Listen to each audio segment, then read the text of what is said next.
Hi friends, आपको class 12 का NCERT book और सब्जेक्ट मैथ और चैप्टर का नाम है मैट्रिक्स। आप आज शुरू करने जा रहे हैं और पहले इसका जो थ्योरी है वो देख लेंगे। उसके बाद हम लोग इसका हिसाब बनाना शुरू करेंगे। उससे पहले आप लोग को ये बता देना चाहता हूँ कि अगर वीडियो अच्छा लगे तो चैनल को सब्सक्राइब और लाइक कर दीजिएगा। चलिए चैप्टर को शुरुआत करते हैं कि मैट्रिक्स कहते हैं किसको, आव्यूह कहते किसको हैं। आव्यूह यानी मैट्रिक्स किसी दिए गए आंकड़े को आयताकार सजावट को आव्यूह कहते हैं। किसी दिए गए आंकड़े को आयताकार सजावट को आव्यूह कहते हैं। आव्यूह बताने से पहले ये जो आपका है ये कह सकते हैं कि ये आपका पहला रो है, ये आपका दूसरा रो है, और ये पहला कॉलम, दूसरा कॉलम, तीसरा कॉलम। ये जो देख रहे हैं ये जो होते हैं रो होते हैं, ये पहला रो, ये दूसरा रो, और ये पहला कॉलम, दूसरा कॉलम, तीसरा कॉलम। और यहाँ बात करें कि कोटि लिखने का, पहले रो लिखाता है उसके बाद कॉलम लिखाता है। तो रो देखेंगे तो एक रो, दो रो हो गया, ये एक कॉलम, दो कॉलम, तीन कॉलम, यानी 2/3।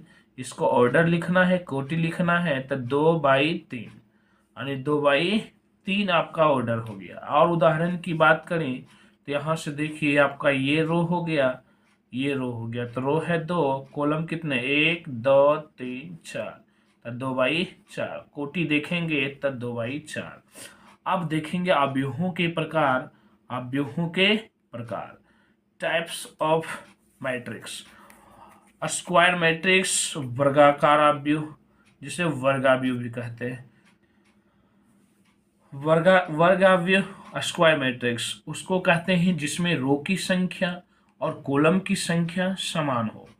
जिसमें रो की संख्या और कॉलम की संख्या समान हो उसे कहते हैं वर्गावयव। उसे क्या कहते हैं, वर्गावयव। जिसमें से आप देखिए तो इसमें से देखिएगा तो ये आपका है रो, ये आपका रो है, दो गो रो है और दो गो क्या है, कोटि है। दो गो रो है, सॉरी, दो गो रो है और दो गो कॉलम है। तो 2/2 का आपका मिल गया, 2/2 का मिल गया। यानी कोटि बात करें तो 2/2। इसमें देखिए रो है 2 और कॉलम है 2, ये आपका रो है और ये आपका कॉलम है। तो यहाँ से हो गया। अब हम बात करें आगे, पहले टाइप्स में देख लिए अवयव के प्रकार में कि वर्ग अवयव किसको कहते हैं। वर्ग अवयव उसको बोलते हैं जिसमें रो की संख्या और कॉलम की संख्या बराबर हो। जिसमें रो की संख्या और कॉलम की संख्या बराबर हो। ये भी बात करें तो देखिएगा तो एक रो, दो रो, तीन रो, एक कॉलम, दो कॉलम, तीन कॉलम, तो 3/3। तो ये है रो और ये है कॉलम। तो रो का मीनिंग जो होता है, रो का मीनिंग कह सकते हैं पंक्ति। कॉलम, कॉलम का मतलब होता है स्तंभ। कॉलम का सॉरी कॉलम का मतलब स्तंभ, और ये हो गया बाबू पंक्ति। क्षैतिज अवयव, हॉरिजॉन्टल मैट्रिक्स, वैसे मैट्रिक्स जिसमें रो की संख्या कॉलम की संख्या से कम हो।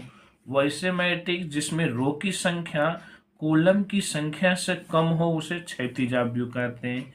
जैसे लिखा हुआ रो की संख्या कॉलम की संख्या से कम हो, और सही बात है, जैसे रो की जो संख्या है कॉलम की संख्या से कम है।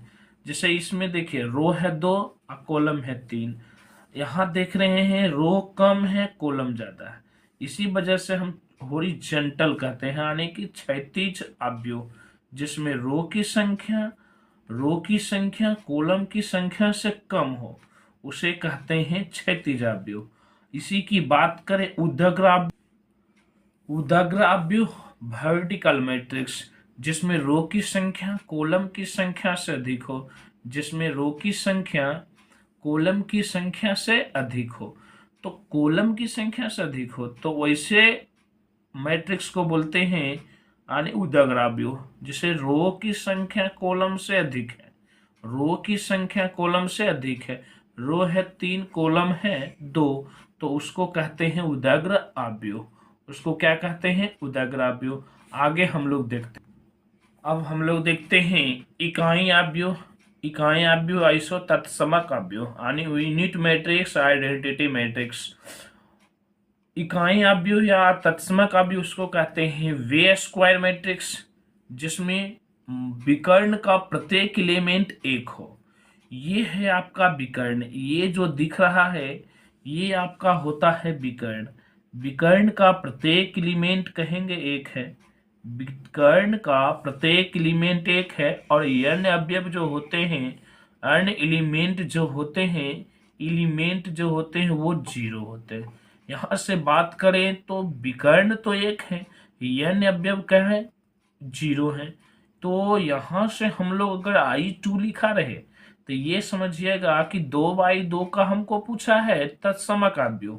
अगर I3 लिखा हुआ रहे तो ये 3/3 का बोला है हमको तत्समक आव्यूह या इकाई आव्यूह। इसको और एक नाम से पुकारा जाता है एकांक आव्यूह भी कहते हैं। तो यहाँ से देखिएगा विकर्ण, ये आपका विकर्ण है। ये वन यानी कि लिख सकते हैं जिसका विकर्ण एक हो और अन्य अवयव क्या है? जीरो है। अन्य अवयव क्या है? जीरो। उसे कहते हैं इकाई आव्यूह। अब हम लोग देखते हैं अदिश आव्यूह यानी स्केलर मैट्रिक्स क्या होता है। उसको बोलते हैं वे स्क्वायर मैट्रिक्स। स्क्वायर इसलिए बोलना पड़ रहा है क्योंकि रो की संख्या और कॉलम की संख्या समान हो, यानी स्क्वायर मतलब वर्गाकार, जिसमें रो की संख्या और कॉलम की संख्या क्या हो? समान। वे स्क्वायर मैट्रिक्स जिसमें विकर्ण का प्रत्येक एलिमेंट समान हो और n एलिमेंट जीरो हो। यहां से देखिएगा तब विकर्ण का प्रत्येक एलिमेंट ये सभी समान। अदिश आव्यूह स्केलर उसको बोलते हैं स्क्वायर मैट्रिक्स जिसमें विकर्ण का प्रत्येक एलिमेंट समान हो, मतलब ये जो विकर्ण होते हैं इसका प्रत्येक एलिमेंट समान हो और n एलिमेंट जीरो हो, यानी ये सारे रहेगा जीरो, तो उसको कहेंगे अदिश आव्यूह। एक एग्जांपल और देख लेते हैं। एक और एग्जांपल देखते हैं विकर्ण जिसका हो समान। तो ये देखिए आपका है विकर्ण जो कि समान, n अवयव क्या है? जीरो। उसी को बोलते हैं हम लोग अदिश आव्यूह। अब हम लोग देखते हैं विकर्ण आव्यूह डायगोनल मैट्रिक्स।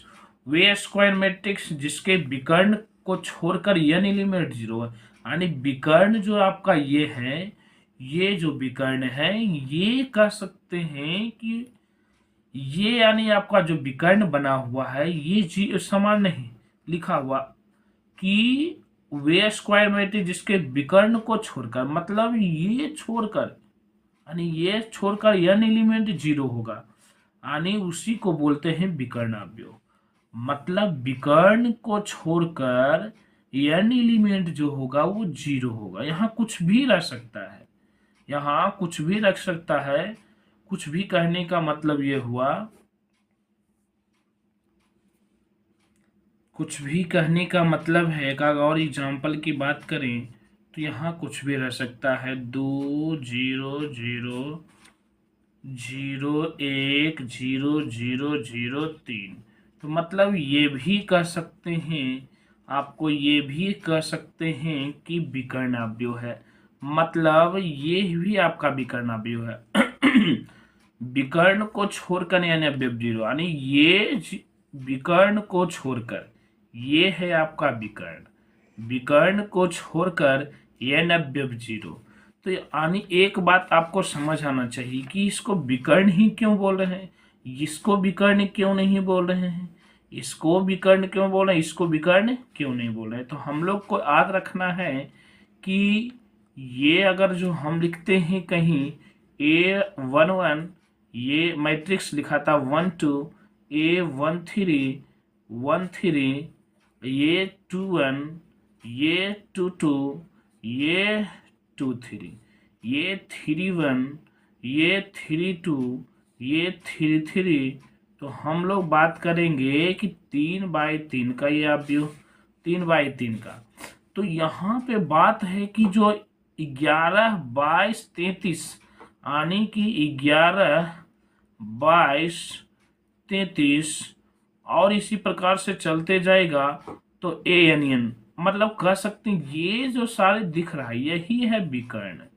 इसी को हम लोग कहते हैं विकर्णावयव, यानी इसी को बोलते हैं विकर्णावयव। तो ध्यान से सुनिएगा कि यही है तुम आपका विकर्ण, ना कि इसको हम लोग बोलेंगे। यहाँ से 1 1 लिखने का मतलब क्या हुआ कि 1 1 आप लिखें क्यों, तो 1 1 लिखने का मतलब ये हुआ कि पहला रो का पहला कॉलम, पहले रो लिखाता है उसके बाद कॉलम, ये पहला रो का पहला कॉलम। अगर 1 2 लिखे हैं तो 1 2 पहला रो का दूसरा कॉलम। और अगर मान लो कुछ भी 1 3 लिखे हैं, यानी 1 3 लिखे हैं तो 1 3 लिखने का मतलब ये हुआ कि पहला रो का तीसरा कॉलम। अगर मान लो 3 1 लिखे हैं तो ध्यान से देखिएगा, ये पहला रो है, ये दूसरा रो है और ये तीसरा रो है। तो 3 1 लिखने का मतलब ये हुआ कि तीसरा रो का पहला कॉलम। अगर 3 3 लिखे हैं, चाहे 3 2 लिखे हैं, तो ये तीसरा रो का दूसरा कॉलम। 3 3 लिखे हैं तो ये तीसरा रो का तीसरा कॉलम। इसको पहला कॉलम, दूसरा कॉलम, तीसरा कॉलम। मान लो 2 2 लिखे, 2 2 लिखने का ये मतलब हुआ कि ये दूसरा रो है और दूसरा कॉलम भी है। तो आप तो समझ गए होंगे, कोशिश इसका ये याद रखेगा, ये अव्यूह का व्यापक हल या व्यापक रूप ही समझिएगा कि ये आपका व्यापक रूप हुआ, जो कि जानना जरूरी था कि ये आगे काम देगा कि इसको 11, 12, 13, 21, 22, 23, 31, 32, 33 और हो सकता है, जरूरत के अनुसार इसको ले लेते हैं। तो ये आपको ध्यान रखना है।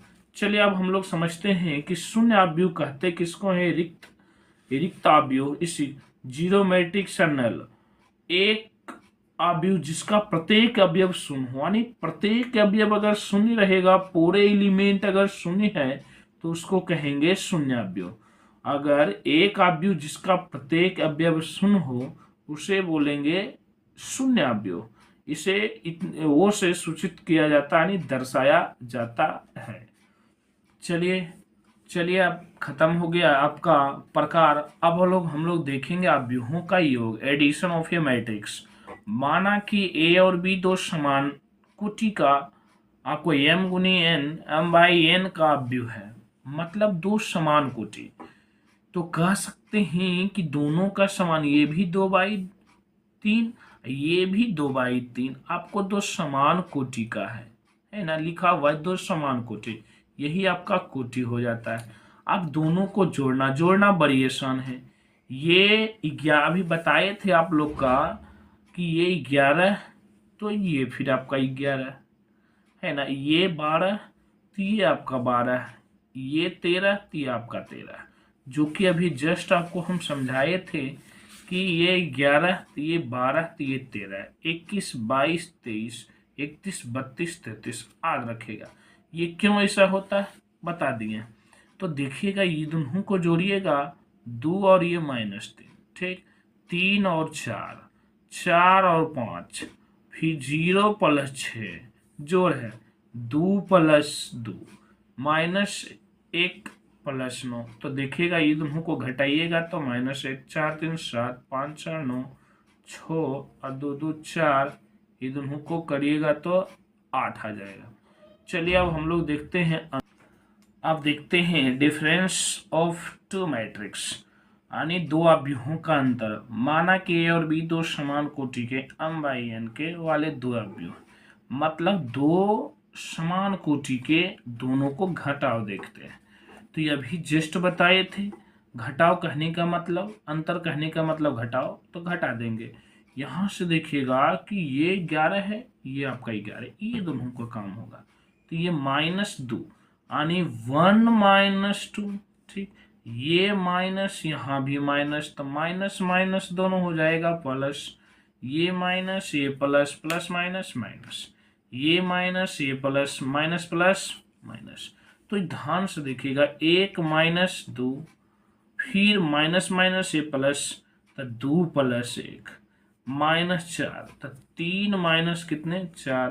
तो यहाँ से देखिएगा 3 - 5 -1, ये 0 माइनस हो जाएगा, यानी कि कहने का मतलब यहाँ से 0, ये माइनस कितना 6, तो ये घटेगा तो आपका -1, 2 1 3, तो 4, 3 - 4 -1, ये घटेगा 3 - 5 -2, -1 -0, यानी ये दोनों को घटाइएगा तो यानी कितना -1, 0 - 6 -6। तो ये हम सिंपल कहना चाहते हैं, ये दोनों को आप घटाइएगा, ये दोनों को घटाइएगा, लेकिन यहाँ ध्यान रहे, यहाँ भी माइनस, यहाँ भी माइनस, माइनस से गुना कीजिएगा तो माइनस माइनस क्या हो जाएगा प्लस। इसी वजह से 2 1 कितना हो गया 3, ये माइनस इससे में के साथ गुना कीजिएगा तो -4 होगा, जे वजह से 3 - 4 घट के आ गया -1। चलिए अब आपका थ्योरी समाप्त हो गया, आपका थ्योरी समाप्त हो गया। अब लोग हम अगले वीडियो में 5.1 जो भी होगा उसको हम स्टार्ट कर लेंगे, ठीक। ये आपका यहीं तक रहा, अगले वीडियो